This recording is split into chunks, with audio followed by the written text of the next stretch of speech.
Hey guys, what's going on? Today I'm going to be doing a deck review of the Baker.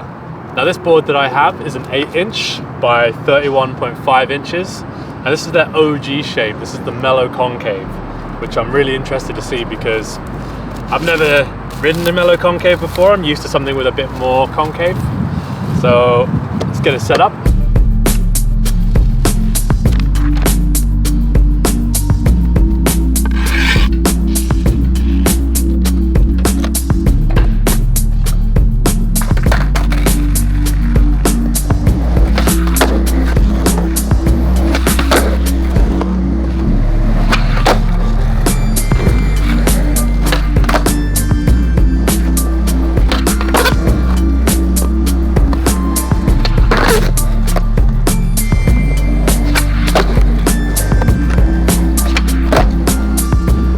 I've been riding this board for a couple of hours now and I love it. The Mellow Concave is just amazing. I was really skeptical at first because I didn't really know what to expect from a Mellow Concave, but it feels, the transition from your old board to this new board is just seamless. Like you don't have any of that annoying kind of grippiness with a brand new board with a big steep concave where your kick flips and your half cab flips can feel a bit like stuck to your foot. So you kind of end up doing like a Casper flip and it flips back the wrong way. With the Mellow Concave, it literally feels like you're skating your old board, but you've just got all that pop back. The nose and the tail on this thing are actually pretty wide with a nice rounded top. So whenever you're doing things like nose slides and tail slides, you have plenty of board. I never found my foot kind of like landing on the ledge or gripping and sticking.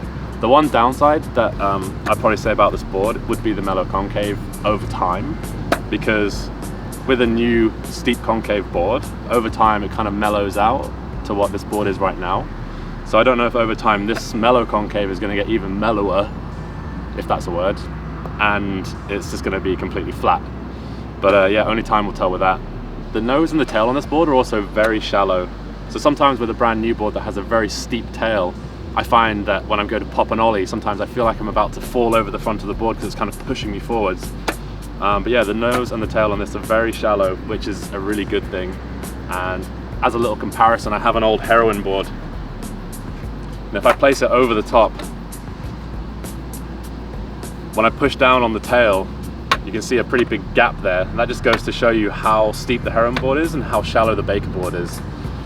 And to me, that shallow tail just really helps to integrate the new board to your skating style really fast, because it's like just jumping on an old board, like the tail is already sunken down.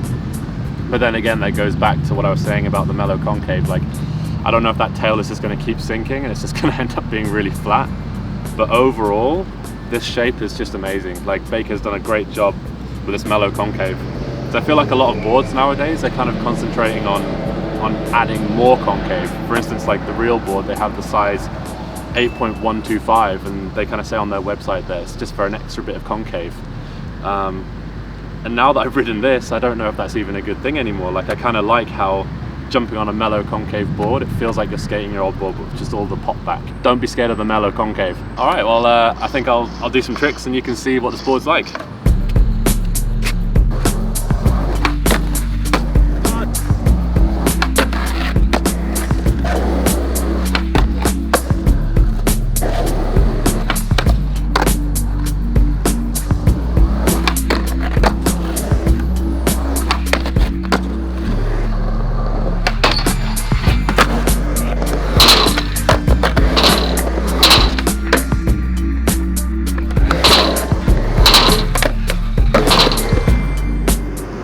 Okay guys, so that's my review of the Baker deck. All in all, I think it's a wicked deck. I was always really scared of trying the Mellow profile. It kind of like put me off. But honestly, like I'm going to buy more Baker decks because the Mellow Concave just makes it so easy to transition from an old board to a new board. With the nose, there's tons of space, so locking into crooks was real easy. On the tail, there's plenty of space, so back tails is really easy. All in all, it's just like an amazing deck. The only downside to this deck is obviously going to be that Mellow Concave. Is it going to like flatten out so much that there's just no concave to it at all? I'll only know over time with that. There is one other thing to note with this board. I was doing a lot of tail stops on this board, so when I was stopping I was scraping my tail a bit, and I've only been skating this board for like 4 hours, but I had to stop doing that because I'm already going through like 2 or 3 layers of ply here. So I don't know if the wood is different to normal boards, but that seems a bit excessive to be going through that many plies that quickly. But yeah, I hope you've enjoyed the video. I hope it's going to help you find the right deck for you. Maybe it's going to be a Baker board, maybe it's not, but like I highly recommend buying a Baker board. Honestly, I'm going to buy a lot more. This Mellow Concave is just killer. But yeah, thanks for watching the video. If you want to see some more, then subscribe and like the video, and we'll see you soon. Thanks guys.